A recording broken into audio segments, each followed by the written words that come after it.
안녕하세요. 저는 40대 초반으로 아이 둘을 키우고 있는 돌싱입니다. 이혼을 한 지는 몇 년 되었는데 이렇게 이혼 글을 쓰게 된 이유는 아주 즐겁고 유쾌한 만남이 있었기 때문이에요. 그날은 첫째 아이 생일 때문에 선물을 사러 백화점에 갔어요. 애가 전부터 사고 싶다고 했던 운동화를 선물하려고요. 그런데 백화점에서 정말 보고 싶지 않았던 면상을 마주쳤어요. 전 남편이었죠. 전 남편은 잔뜩 화가 난 모습으로 씩씩거리며 앞으로 가고 있었어요. 그리고 그 뒤를 따라가는 사람 하나가 있더라고요. 바로 남편의 상간녀였죠. 그런데 바로 알아보지는 못했어요. 사실 저와 헤어질 당시에만 해도 상간녀는 무척 예뻤거든요. 피부는 팽팽하고 주름 하나 없이 관리되어 있었던 데다가 손톱과 발톱에는 매니큐어와 페디큐어로 예쁘게 장식되어 있었어요. 그리고 몸에 딱 붙는 원피스나 하이힐을 즐겨 신는 저와는 정반대의 여자였어요. 그런데 그날 본 상간녀는 그런 모습은 온데간데 없었죠. 아무렇게나 묶은 머리카락에 화장을 했음에도 주름과 노화를 가리지 못했어요. 게다가 손톱은 네일도 없이 뭉툭했고 옷은 예쁜 옷이었지만 얼굴에 노화가 너무 심해서 도무지 이쁜 옷이 어울린다는 느낌이 들지도 않았죠. 그걸 보면서 어떻게 하면 저런 얼굴이 되나 싶었거든요. 게다가 전 남편은 그런 상간녀와 말다툼까지 하고 있었어요. 그리고 그날 저는 두 사람의 대화에 웃으며 축하까지 해줬죠. 제가 왜 남편과 상간녀의 싸움에서 축하하며 웃었는지 궁금하시나요? 제가 천천히 하나씩 알려드릴게요. 저는 남편과 20대 중반에 결혼했어요. 저와 4살 차이가 나는 남편은 당시에도 일을 하는 직장인이었고 저는 이제 막 대학을 졸업한 사회초년생이었어요. 저와 남편은 다른 사람들과는 좀 다르게 이어졌어요. 보통 소개팅, 맞선 등으로 사람을 만나는데 저는 시부의 소개로 남편과 만나게 됐거든요. 당시에 저는 병원에서 일하고 있었는데 시부가 저희 병원에 다니면서 많이 얼굴도 익히고 가까워졌었거든요. 그리고 시부는 언제부터인가 결혼을 안 했으면 우리 아들이랑 만나보는 건 어떻겠냐고 말하셨죠. 솔직히 내키지는 않았어요. 환자와 그런 식으로 엮이는 걸 병원에서도 좋아하지는 않거든요. 물론 개인 재량이긴 하지만 잘못되면 환자도 잃고 제 신용도 잃는 거라 별로 관심을 가지지 않고 사양하겠다고만 말했었죠. 그런데 시부는 아주 끈질기게 말했고 이러다가는 다른 직원들한테도 폐를 끼칠 것 같아서 한 번만 만나기로 했어요. 한 번 만나고 아니면 2번 다시 그런 권유하지 않겠다는 다짐까지 받았죠. 그렇게 남편과 만났는데 생각보다 말도 잘 통하고 재미있는 사람이라 저도 마음을 주게 됐어요. 그렇게 사귀게 되고 1년쯤 되니 시부가 먼저 너희 결혼 안 하냐 하더군요. 그런 건 남편이 먼저 이야기를 꺼낼 건데 시부의 말에 남편도 제게 프로포즈를 하고 그렇게 결혼을 하게 됐어요. 그리고 그때야 알았죠. 시부가 생각보다 부자라는 걸요. 결혼 후에는 첫째 아이가 들어섰고 아이를 낳고 1년 만에 또 둘째 아이를 낳았어요. 연년생이었어요. 아들 둘을 연속으로 낳고 나니 제 몸도 축나더군요. 그래서 남편과 상의해서 남편에게 정관 수술을 시켰어요. 남편도 애가 둘이면 괜찮겠다고 했었고요. 그렇게 결혼 초반에는 저희도 괜찮은 부부였고 가족이었어요. 꼼꼼하고 계획적인 남편과 그런 남편의 뒤를 받쳐주는 와이프였거든요. 그게 엇나가기 시작하게 된 건 아이들이 초등학생이었을 무렵이에요. 저는 일은 완벽하게 잘하는 사람이지만 사실 사생활에서는 그렇게 완벽을 추구하는 타입은 아니에요. 일과 사생활이 철저하게 다른 타입이라고 해야 할까요? 사람의 목숨과 직결된 일을 하면서 직장에서는 내내 긴장되어 있었고 그 결과 집에서는 느슨해질 수밖에 없었어요. 저도 긴장을 풀 때가 있어야 하니까요. 그런데 남편은 그 모습을 엄청 싫어하며 잔소리를 하더군요. 결혼 초반에는 그런 어설픈 모습도 귀엽다고 해주더니 그때는 엄청 싫어하며 잔소리를 했어요. 아마 그때부터 상간녀와의 만남이 있었던 것 같았어요. 그때는 남편의 생일이었어요. 남편 생일은 겨울이라 아이들은 모두 방학이었고 며칠간 친정집에 놀러가 있는 상황이었어요. 그리고 저는 남편의 서프라이즈를 위해서 남편 회사 앞까지 가서 몰래 남편을 기다렸어요. 저는 남편에게 메시지를 보냈어요. 집에서 기다리고 있을 테니 얼른 퇴근하고 오라고요. 남편이 혹시라도 야근을 할까봐 그렇게 문자를 보냈고 남편은 알겠다고 대답을 보내왔어요. 그렇게 앞에서 20분쯤 기다렸을까요? 퇴근 시간이 10분 정도 지나서야 남편이 밖으로 나오더군요. 그런데 혼자가 아니었어요. 그 사람 옆에 누군가 팔짱을 끼고 서 있더군요. 그냥 회사 사람일 수도 있었어요. 팔짱 정도, 그래, 낄 수도 있겠지.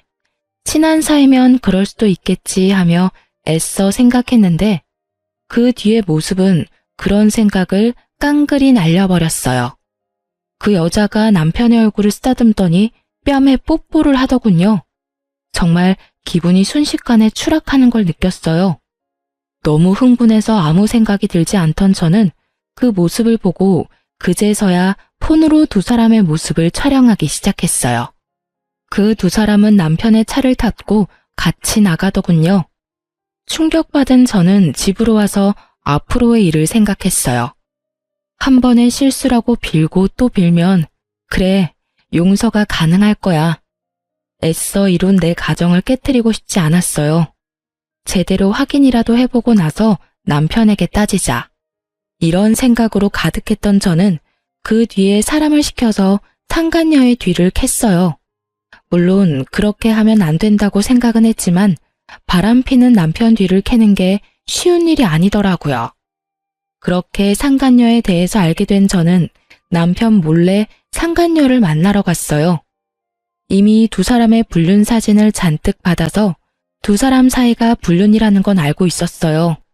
남편은 회사 다니면서 결혼식도 했고 애들 돌잔치도 했으니 남편이 유부남이라는 건 모를 리가 없었죠. 상간녀 집으로 가는 길에 기분이 어찌나 부글부글 끓던지 제 분노를 억누를 수가 없을 정도였어요. 집 벨을 울리자 나온 건 상간녀의 어머니였어요. 혹시 따님 집에 있으신가요? 할 이야기가 있어서요. 그런데 누구세요?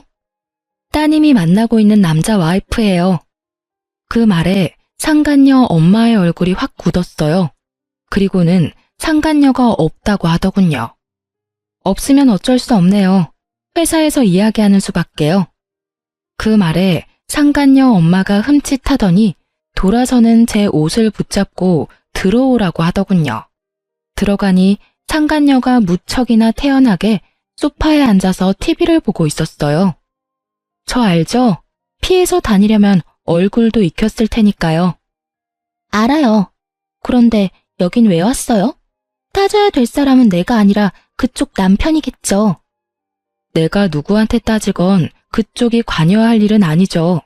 그리고 저희 아들까지 있는 유부남 만난 사람도 잘못은 했잖아요. 왜 본인만 쏙 빠져나가려고 해요? 웃기지도 않네. 이보세요, 아주머니. 아주머니 남편이 그렇게 와이프 싫다고 나한테 온 걸 왜 나를 탓해요? 아주머니를 탓해야지. 그 말을 하며 상간녀가 저를 위아래로 훑어보며 코웃음을 치더군요. 봐요. 세월을 고스란히 맞은 얼굴에 센스 없는 옷. 머리도 질끈 묶어서 수수하기 짝이 없는데 어떤 남자가 그런 여자한테 끌려요? 솔직히 지나가는 남자 100이면 100, 아주머니는 싫다고 할 건데 그 사람이라고 다르겠어요?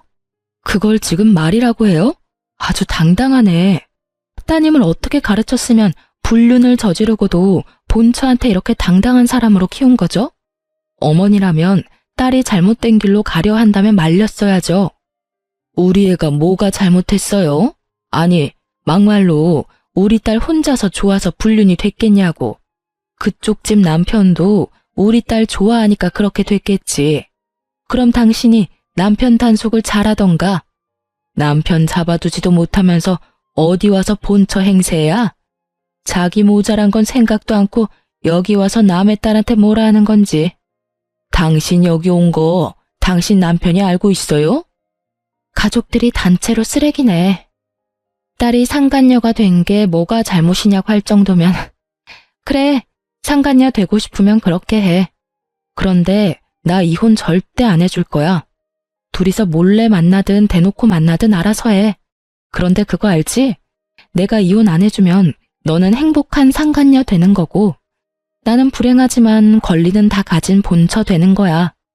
내 아들은 그 사람 호적에 들어가고 네 자식은 호적에도 못 올리는 혼외 자식이지. 그 사람은 아줌마랑 이혼하고 저랑 결혼하겠다고 했어요. 이혼하는 건 당신이라고. 나는 그 사람하고 정식으로 재혼할 거야. 그래, 언젠가는 그렇게 해. 근데 그렇게 되기 전까지는 넌 상간녀야. 그리고 그 사람이 욕구 푸는 도구고. 처음이라서 봐주려고 했는데 넌 정말 답이 없네. 저는 그렇게 말하고 일어섰어요. 두 사람이 말도 못하고 꿈뻑거리고 있더군요.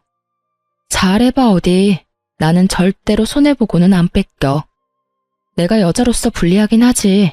근데 법적으로는 내가 훨씬 유리하잖아. 안 그래? 그럼 상간녀 소송 걸 테니까 알아서 준비 잘하고 있어. 등기는 회사로 보낼 테니까. 그 말에 상간녀 얼굴이 완전 하얗게 질렸어요. 저는 그 얼굴 보며 비웃어주며 밖으로 나왔죠. 안에서 상간녀 소리 지르는 소리가 밖으로 퍼져나오는데 정말 너무 시원했어요. 그렇게 한탕하고 집에 오니 남편이 저를 기다리고 있더군요. 당신 나랑 이야기 좀 해. 설마 그 여자 집에 갔다 왔어? 당신이 거길 왜 가? 그 여자랑 아무 사이도 아니야. 당신이 그냥 민폐 끼친 거라고. 그 여자는 다르게 말하던데 누가 진짜를 말하는 거야? 그리고 당신 지금 나한테 그 여자 집에 왜 갔냐고 따질 때가 아니지. 여기서 따져야 할 사람은 당신이 아니라 나야. 불륜남. 그 타이틀이 갖고 싶었어? 그래서 회사 직원이랑 바람나서 즐겁게 놀았어? 그런 거 아니야. 그냥 좀 가깝게 지내는 사이고 잠깐 그런 사이가 됐을 뿐인 거지. 당신이 너무 과하게 생각하는 거라고. 불륜이라기보다는 일탈이라고 생각하는 게 맞지. 그 여자한테 그렇게 진심은 아니었다고. 그래? 그럼 다행이네. 사실은 그 여자 정리 안 하면 당장 아버님께 이야기하려고 했거든. 이틀 전에도 당신 바쁘다고 하고 그 여자랑 모텔에서 뒹굴 때 시댁 가서 아버님, 어머님이랑 밥 먹고 근처 놀러 갔다 왔거든. 좋아하시더라. 아들은 부모님한테 신경도 안 쓰는데 며느리가 신경 써주니 이보다 좋을 수 없다고 하시면서 그런 아버님이 아들 불륜 소식을 들으면 얼마나 화내실지 나도 모르니까 알아서 잘 처신해. 그 여자 이름, 주소, 전화번호, 사진 한 번만 더 내 눈에 띄면 그때는 이런 생각하지도 않고 바로 아버님께 다 이야기해버릴 거니까. 당신 진짜 너무하다. 매번 그렇게 아버지 어머니 인질로 내세우면 좋아? 인질? 누가 인질인데? 당신이 그런 짓만 안 했으면 내 행동은 그냥 시부모 생각하는 착한 며느리가 할 행동 아니야? 그리고 경고하는데 상간녀한테 위자료 소송할 거야. 그거 당신이 대신 내주면 나 진짜로 가만 안 둬? 제 말에 남편이 조용해졌어요. 시부는 시끄러운 걸 무척 싫어하시는 분이었거든요.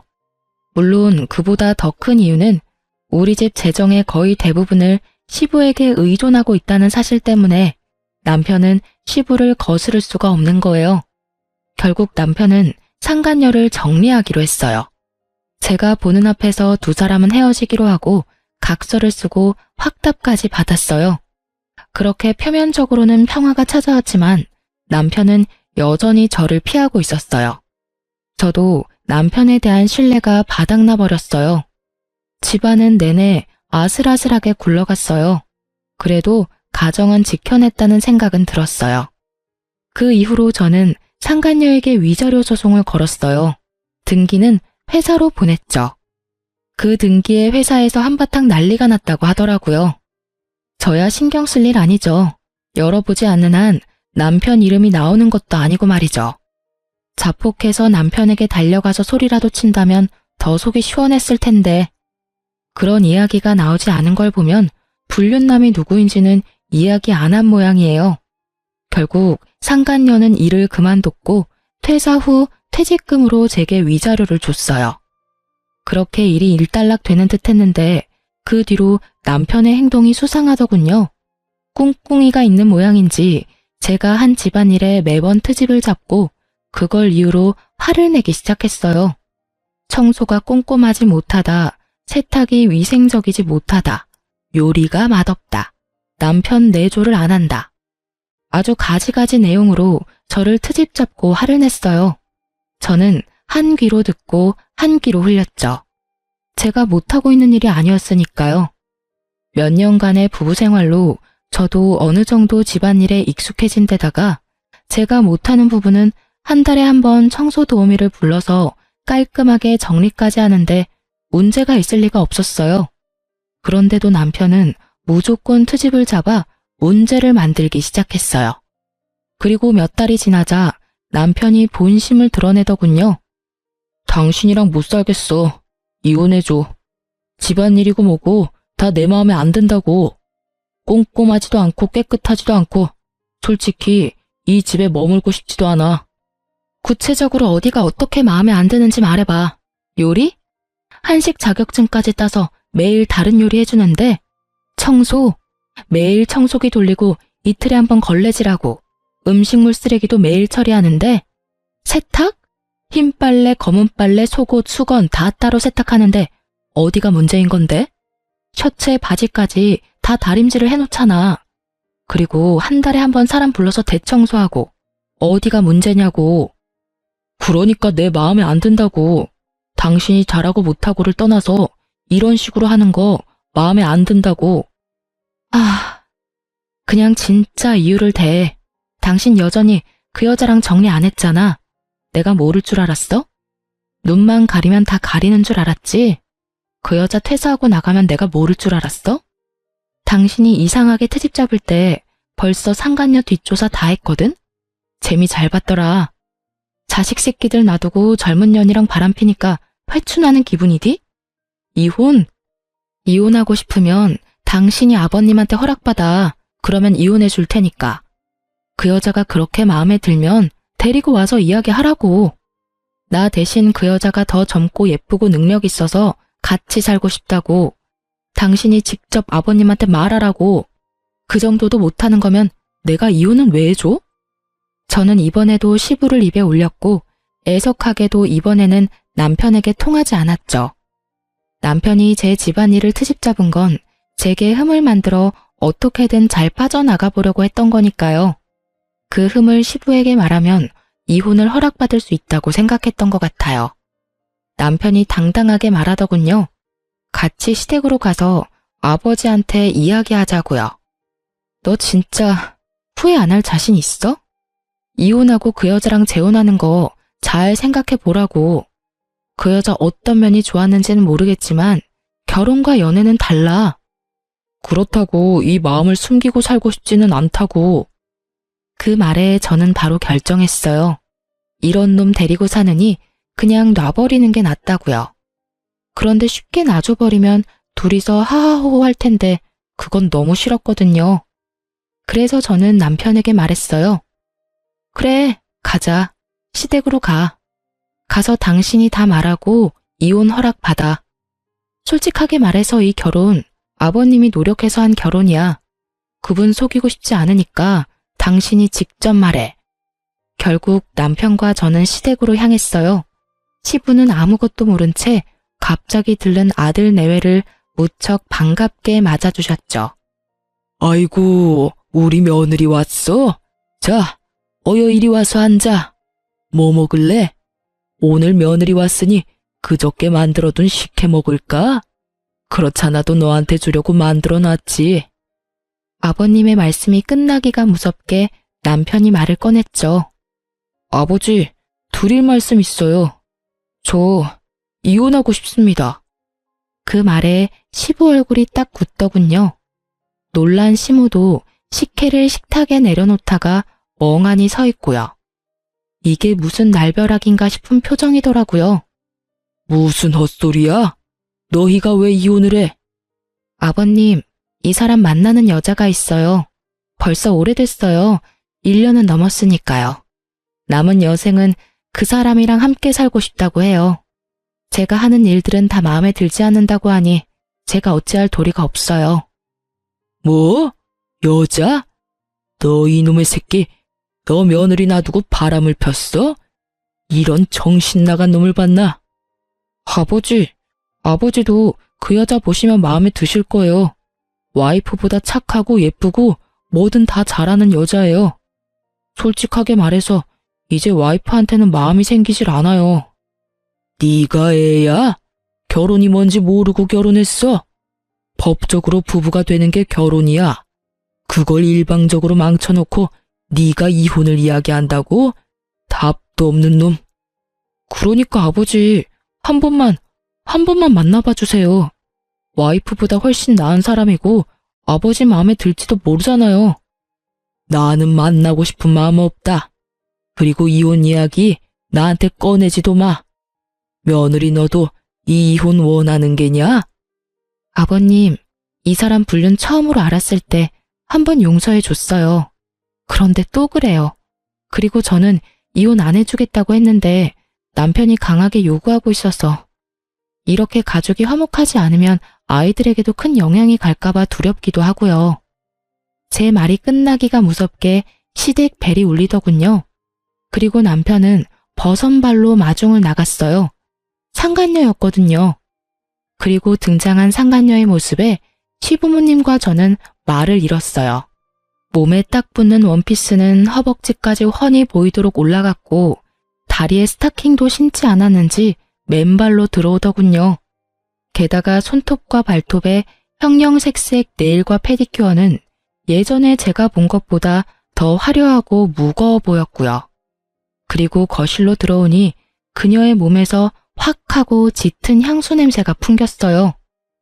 안녕하세요, 아버님. 처음 뵙겠습니다. 아주 씩씩하게 인사를 하는 상간녀를 보는 남편도 살짝 당황한 눈치였어요. 어른을 보러 오는 자리에 그런 차림이 그다지 좋지 않다는 걸 모르는 듯 하더군요. 그저 아름답고 예쁘게 자신을 포장하기만 된다고 생각하는 듯 아주 예쁘고 아름답고 비싸게 자신을 포장했더라고요. 아버님, 어머님, 비록 저는 오빠와는 늦게 만났지만 정말로 좋은 가정을 꾸릴 수 있을 거라고 생각해요. 저기 있는 여자는 성격도 나쁘고 집안일도 못해서 매번 오빠에게 혼만 나는데도 절대로 이혼 안 해주겠다고 하더라고요. 정말 얼마나 이기적인 사람인지. 걱정 마세요. 저와 오빠가 결혼하면 제가 내조는 확실하게 할 테니까요. 그래서 아가씨가 우리 며느리보다 낫다고? 그럼요. 어디로 보나 제가 더 괜찮지 않나요? 자기 관리도 못하고 집안일도 안 하는 여자보다는 제가 오빠에게 더 잘 어울린다고 확신해요. 게다가 저 여자는 저희 집에 찾아와서 막무가내로 오빠와 이혼 안 해주겠다며 저를 상간녀라고 욕하고 때리기까지 했거든요. 없는 이야기를 만들어내는 상간녀를 보니 화가 나기보다는 한숨만 났어요. 이 여자는 대체 왜 이렇게 지레만 밟을까 싶었죠. 정말로 저런 여자랑 결혼하고 싶어서 며느리랑 이혼을 하고 싶다고? 시부가 남편에게 물었어요. 남편이 우물쭈물하더니 그러더군요. 아버지, 모자란 점이 있으면 가르치면 되고 부족한 점은 채우면 되잖아요. 제가 이 여자를 좋아해요. 그러니까 제발 인정해 주세요. 이혼 제발 허락해 주세요. 그 말을 듣던 시부는 속이 타는지 식혜를 들고 입으로 가져갔어요. 그런데 한참을 마시지를 않고 있더니 갑자기 식혜를 남편과 상간녀에게 뿌려버리더라고요. 다들 갑작스러운 상황에 깜짝 놀랐어요. 이게 뭐야? 아버지, 왜 이러세요? 너 이제부터 우리 집 자식 아니다. 저런 근본도 없는 여자를 데려와서 뭐라고? 이혼을 허락해줘? 네가 정신이 나갔나 보구나. 그런 놈한테는 매가 답이지. 너한테 눈깔이 있으면 좀 봐라. 저 여자 어디가 며느리보다 낫다고 말하는 거야? 그치만 아버지. 어른들 집에 오면서 피부는 훤히 드러내고는 냄새는 또 얼마나 나냐. 늙은 노인들 집에 오려니 냄새 날까봐 그리 팍팍 양념을 쳤어? 저런 모자란 여자를 우리 집 며느리로 받으라고? 내 눈에 흙이 들어와도 절대 안 돼. 우리 집안 내 대에서 망하는 꼴 보고 싶지 않으니 당장 나가. 네가 하는 말은 아무것도 안 들어줄 거다. 나가! 결국 남편과 상간녀에게는 축객령이 떨어졌고 함께 나가려던 저를 시부가 붙잡아서 같이 나가지는 못했어요. 못난 아들 때문에 미안하다. 내가 이러려고 너랑 아들을 결혼시킨 게 아닌데 많이 힘드냐? 내가 아들놈 두드려 패서라도 사람 만들어 놓을 테니까 그리 걱정 말아라. 아버님 마음도 알고 말씀도 너무 고맙지만 사람 마음이라는 게 간단히 돌아서는 게 아니잖아요. 저번에 외도 걸리고도 남편이 여전히 그 상간녀 만나는 거 보면 남편이 그 여자 많이 좋아하는 건 확실한 것 같아요. 그렇게 되면 제가 설 자리도 없어지는 건 맞고요. 좀 더 남편과 대화를 해보고 어떻게 할지 말씀드릴게요. 그렇게 말하는 저를 시모와 시부는 걱정과 미안함이 가득한 얼굴로 보더군요. 밖으로 나와 집으로 가려는데 갑자기 남편과 상간녀가 튀어나왔어요. 제가 나올 때까지 기다리고 있었던 모양이었어요. 당신 아버지랑 무슨 말 했어? 그걸 왜 나한테 물어? 아버님한테 직접 물어봐. 난 당신이랑 말도 섞고 싶지 않으니까. 미치겠네. 당신이 이혼을 해주면 될 일이잖아. 아버지 끌어들여서 뭘 어쩔 건데? 너 설마 내 재산 때문에 이러는 거야? 재산? 당신이 대체 뭘 가지고 있는데? 당신이 가진 거 다 아버님 거잖아. 아버님 말 한마디면 다 사라지는 거 당신도 알고 나한테 이러는 거잖아. 오빠, 나는 이해가 안 가. 어떻게 이런 여자를 아버님이 그렇게 좋아하실 수가 있어? 도대체 아버님한테 무슨 수작을 부렸길래 나를 싫어하시냐고. 상간녀의 그 말에 저는 웃음이 튀어나오더군요. 그걸 모르다니. 당신이 잘 좀 가르쳐줘. 어른 집에 그런 꼴로 오면 누구나 욕하겠지. 그리고 넌 모르나 본데 남편과 나는 아버님이 엮어준 사이야. 그 정도로 마음에 들어서 아들까지 소개시켜줬는데 너 같은 애 왔다고 그 마음이 흔들리겠어? 고생이네. 아무것도 모르는 애 교육시키려면 아주 힘들겠어. 어쨌든 아버님하고 이야기해. 잠깐만. 이렇게 가지 말고 그럼 이렇게 하자. 당신이 나랑 이혼해주면 당신이 원하는 대로 뭐든 해줄게. 이혼만 해줘. 솔직히 내 손에서 할 수 있는 건 다 할 테니까. 응? 사랑에 애달아하며 저한테 매달리는 남편을 보니 우라가 치밀더라고요. 어떻게 상간녀 하나 때문에 저한테 뭐든 다 해주겠다는 말을 할 수가 있어요? 어떻게? 저는 남편에게 화가 잔뜩 난 목소리로 말했어요. 뭐든지? 그래, 내가 원하는 거 말해줄게. 당신과 내가 사는 신혼집, 그거 나한테 줘. 재산 분할 아니고 아의 명의를 내 이름으로 달라는 이야기야. 그리고 두 아들, 양육권, 친권도 내가 원해. 내 배로 낳은 내 새끼고 저 여자가 나한테 저렇게 나를 세우는데 내 자식들이 저 여자한테 나쁜 짓 당하지 않는다는 보장도 없잖아? 그리고 이 두 가지 조건을 절대로 번복하지 않겠다는 법적 효력이 있는 약속도 필요하고. 제 말에 상간녀가 더 열받아 하더군요. 그 집이 왜 당신 집이야? 결혼할 때 한 푼도 안 해왔다며. 그럼 그건 오빠 집이지. 이 여자 진짜 완전 돈에 환장했네. 오빠, 주지 마. 이 와중에 상간녀는 우리 애들 이야기는 또 쏙 뺐더군요. 생각하는 거 딱 보면 척이죠. 자기가 남편과 결혼해서 애 낳으면 그 애한테 모든 재산이 갈 거라는 생각으로 아이들 친권과 양육권은 저한테 주라는 거겠죠. 집은 생각해 보겠는데 친권은 혹시라도 내가 그 수술한 것 때문에 애가 안 생길 수도 있고, 그렇게 치면 첫째는 내가 데려가야 할 것 같은데. 그럼 이혼 못하는 거지. 이야기 다 끝났어? 제가 강경하게 나가자 남편이 잠깐 고민하는 듯 하더니 결국 알겠다고 하더군요. 알았어. 그렇게 하지. 집은 당신 명의로 돌려줄 테니까 나중에 다른 소리 하지 말고. 그거야말로 내가 원하던 바야. 줬다가 뺏지나 마. 오빠, 그 집 주면 어떡해. 그럼 우린 어디서 살아? 괜찮아. 집 얻을 돈은 있고, 무엇보다 아버지가 우리 결혼 허락해주면 그것보다 더 좋은 집 해달라고 하면 되지. 저 집도 아버지가 해준 거거든. 솔직히 내 돈 한 푼도 안 들어갔으니까 아까울 것도 없어. 그 말 들으면서 웃음이 어찌나 나는지, 시부가 무슨 생각으로 두 사람을 허락해줄 거라고 생각하는지 그 이유를 모르겠더라고요.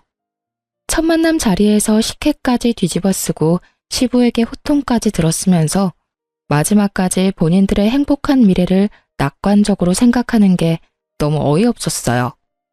하지만 이혼해주기로 한 이상 저는 더 이상 관여할 필요 없는 사람이죠. 그렇게 저는 남편과 이혼을 했어요.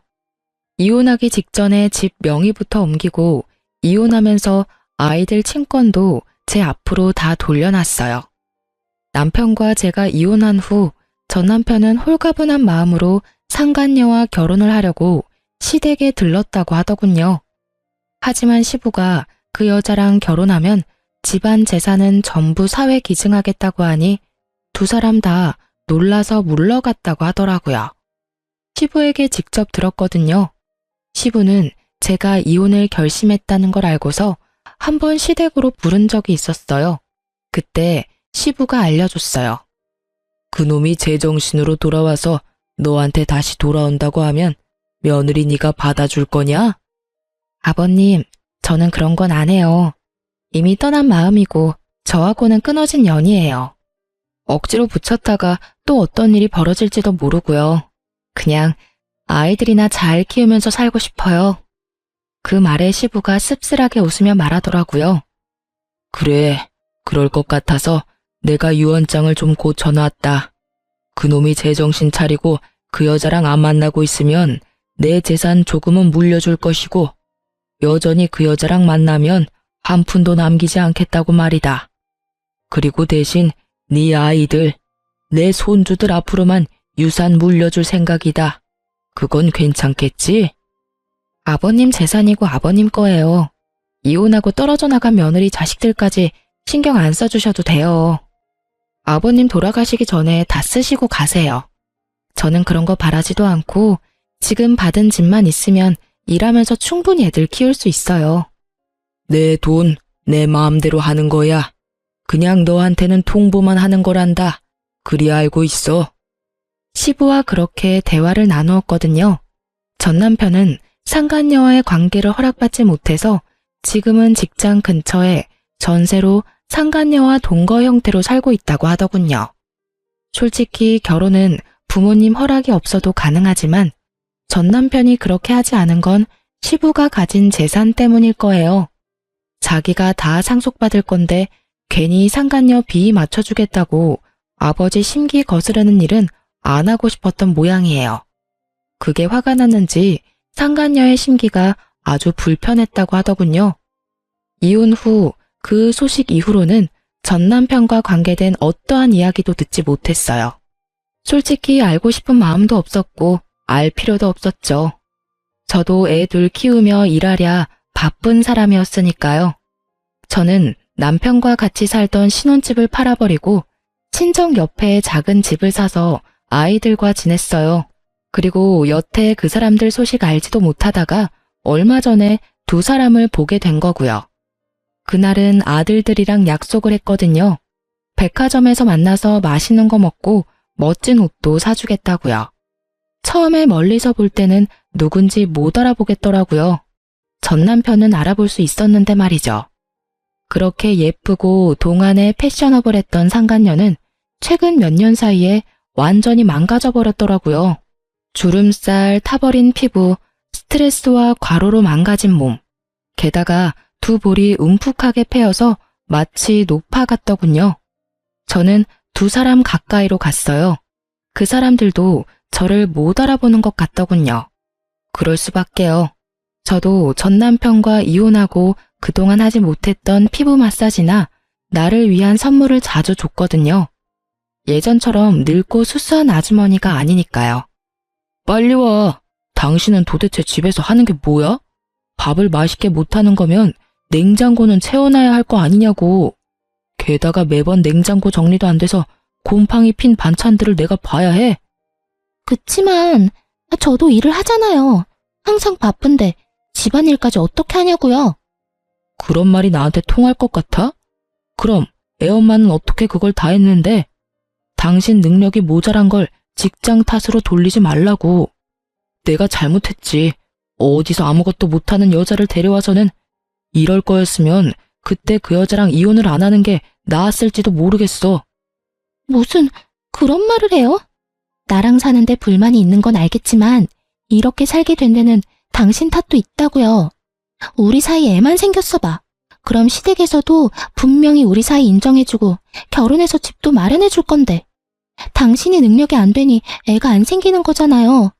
수술 복구하면 다 된다면서요. 그 말 믿고 기다린 지가 언젠데 여태 애가 하나도 안 생기냐고요. 병원에 가자니 이상 없다면서 안 간다고 고집이나 부리고 이상이 없을 리가 있어요? 내가 이상이 없는데. 그러면 당신한테 이상이 있겠죠. 당신, 내가 이상이 있을 리가 없잖아. 나한테 애가 둘이나 있는 거 잊었어? 그렇게 치면 당신이 더 문제 있는 거지. 그 여자는 잘 가지는 애를 당신은 왜 못 가져? 그리고 애가 있고 없고의 문제가 아니잖아. 당신이 집안일을 너무 못하니까 매번 집안꼴이 개판이지. 같이 살기 전에는 잘한다면서 큰 소리 뻥뻥 치더니 내가 속았어. 그러니까 그 탓을 왜 저한테 하냐고요. 그리고 내가 집안일 잘해서 좋아한 거 아니잖아요. 예쁘고 기분 잘 맞춰줘서 좋다며. 지금 당신 꼴을 좀 봐. 그게 예뻐? 꾸미는 것도 시간 없어서 못했어?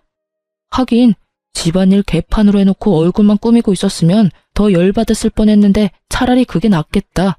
으휴, 내가 왜 그랬나?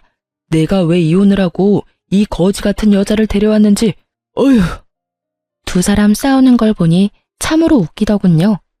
그렇게 사랑한다며 헤어져 달라더니 결국은 둘이 이렇게 싸우고 있는 꼴을 보니 게다가 상간녀의 그 모습은 진짜 상상 이상이었어요. 그녀는 남편이 완벽주의인 걸 모르고 결혼한 것 같더라고요. 아니면 결혼하면 집안일은 사람을 시키려고 생각한 것 같았어요. 그렇지만 시부가 결혼 허락을 안 해줘서 돈도 넉넉지 않은 모양이었죠. 어머, 멀리서 보고 못 알아봤네? 오랜만이야. 당신 잘 지내지? 그런데 안색이 영 별로네? 저의 등장에 상간녀 표정이 완전 망가지더군요. 제일 보기 싫은 사람이었나 봐요. 게다가 제가 예전처럼 수수한 느낌이 아니어서 그런지 자신의 옷을 연신 내려다보며 짜증을 내더군요. 전 남편은 깜짝 놀란 표정이었고요. 당신 몰라볼 뻔했어. 먼저 말 걸지 않았으면 당신인지도 몰랐을 거야. 그러게, 당신이랑 헤어지고 당신한테 쏟던 시간을 스스로한테 쏟다 보니 점점 좋아지더라고. 피부도 몸매도 옷 입는 것도. 두 사람은 쇼핑하러 왔나 봐. 보기 좋네. 부부 둘이서 오붓하게 쇼핑도 하고. 제가 그렇게 말하자 상간녀가 냉큼 전 남편 팔짱을 끼더군요. 두 사람이 싸우는 걸 제가 다 본 것도 모르고 자존심을 세우려고 부단히 노력하더군요. 네, 저희 자주 이렇게 나와요. 그러는 그쪽은 아직도 혼자인가 보네요. 하긴 당신처럼 수수하고 못생긴 여자한테 끌리는 남자는 없겠죠. 그래, 당신 말이 맞아. 그래서 아직 혼자 살아. 뭐 장난으로 결혼하자 사귀자 하는 사람들은 있지만 난 이혼한 사람이고 굳이 다시 그런 길은 가고 싶지 않아서 다 피하고 있는 상황이고. 두 사람은 결혼했어? 그때는 어른들이 반대하신 것 같던데. 그건... 상간녀도 전 남편도 뭐라 말을 못하더라고요. 아직도 결혼은 못했나 보네. 내가 이혼까지 해줬는데 참 아쉬워. 당신도 요령이 없어. 그러다가 아버님이 재산을 당신한테 안 주면 어쩌려고. 차라리 다른 사람을 옆에 두는 게 낫지 않아? 그 말에 상간녀가 발끈하더군요. 미쳤나 봐. 이 여자가 지금 무슨 소리 하는 거야? 이 남자는 이제 내 남자야. 당신이 이래라 저래라 할 수 있는 남자가 아니라고. 이래라 저래라 한 적 없는데? 나는 그냥 걱정돼서 한마디 한 거야. 그리고 너도 참 웃겨. 저 남자가 왜 네 남자야? 너 저 사람이랑 무슨 관계야? 애인이지? 와이프는 아니잖아. 하긴 그런 관념이 좀 희박한 사람이긴 했지. 남의 남자 꼬셔서 데려가서는 별 볼 일 없는 남자로 만들어버렸으니까. 그것도 재주라면 재주고. 근데 지금은 그 예쁜 얼굴은 다 어디 가고, 세상에, 이렇게 늙어버렸어? 어쩌다 이렇게 됐어? 평생 예쁠 것처럼 굴더니. 애인이라도 당신은 전처잖아. 관계가 없는 거면 당신이 다 없지. 그러니까 할 수 있는 말이지. 당신 나랑 헤어지고 저 여자랑 살아보니 좋아? 얼굴색이라도 좋아 보였으면 이런 이야기 안 했을 텐데. 너무 건강이 좋지 않아 보여서 그런 말 한 거야. 하긴 당신은 내가 하는 집안일들도 그다지 좋게 보지는 않았으니까. 집안일은 익숙치 않아도 예쁜 여자랑 살아서 좋을 거야. 그치? 전 남편은 뭐라 말도 못하고 한숨만 푹푹 내쉬고 상간녀는 저를 향해 한껏 적대심을 드러내며 소리 지르더군요. 이 여자가 무슨 소리 하는 거야? 우리 이제 곧 결혼할 거야. 아버님만 허락해주면 지금 당장이라도 결혼할 거라고. 그러니까 아버님을 어떻게 설득할 건데? 여태까지 결혼 허락도 못 받은 주제에 내가 모를 줄 알았어? 너 시댁 갈 때마다 퇴짜 맞는다며? 그래도 안 떨어져 나가는 거 보면 두 사람 사랑 진짜 대단하다, 그치? 두 사람 다 그런 몰골로 돌아다녀도 좋을 만큼 사랑하는 거면 됐어. 당신 그만해. 너도 그만하고. 둘 다 사람 많은 데서 큰 소리 내서 싸우지 마. 싸우긴 누가 싸워? 나는 당신 축하해 주려는 거야. 그 여자를 사랑한다며 헤어진 당신이 나랑 살 때보다 불행해 보여서 축하해 주고 싶었거든. 아까 둘이 싸울 때부터 다 봤거든. 두 사람이 행복하게 잘 살았으면 축하해 줄 생각도 없었을 텐데 두 사람이 불행해 보이니까 도리어 축하해 주고 싶은 마음이 드는 거 있지? 다른 사람 불행하게 만들고 너희들끼리 재미 보면 내 마음이 어땠겠어? 그런데 둘이 이렇게 나쁜 걸 보고 나니 마음이 한결 편해지고 이제야 두 사람 인정해주고 싶은 마음이 들어서 두 사람 함께 살고 있는 거 축하해. 그런데 찐사랑은 찐사랑이네. 그렇게 싸우고 지지고 볶으면서도 헤어지지 않는 거 보면 앞으로도 쭉 그렇게 살아. 저는 그렇게 축하해주고 백화점으로 총총총 걸어갔어요. 상간녀가 분해서 악소리를 지르고 짜증내는 걸 다 듣고 있었어요. 그리고 멀리서 아들들이 보이더군요. 아들들은 전 남편 자기 아버지가 있는 걸 확인하고도 가까이 올 생각을 안 하더군요. 첫째가 저한테 핀잔을 줬어요. 엄마, 괜찮아? 저런 사람들이랑 엮이지 말라고 했잖아. 엄마만 상처받는다고. 이제야 겨우 정상으로 돌아오고 있는데. 우리 아들, 엄마 걱정했어? 근데 너희 아버지 너무 안색이 안 좋아 보여서 말을 걸어버렸어. 너희도 인사하지 그랬어? 우리더러 저런 사람한테 인사하라고? 싫어. 어디 가서 소문이라도 나면 어떡해? 바람 피우고 이혼한 아버지 있다는 이야기 하는 것보다 차라리 아버지 돌아가셨다고 하는 게 나아. 둘째가 그렇게 이야기하는 걸 보니 참 만감이 교차하더군요. 어쩌다 아버지를 이렇게 싫어하게 됐나 싶었죠. 그러곤 아이들과 식사하러 갔죠. 애들을 보면서 그런 생각이 들었어요. 부모가 아이들에게 인정받지 못하는 게 가장 비참한 거 아닌가 하고요.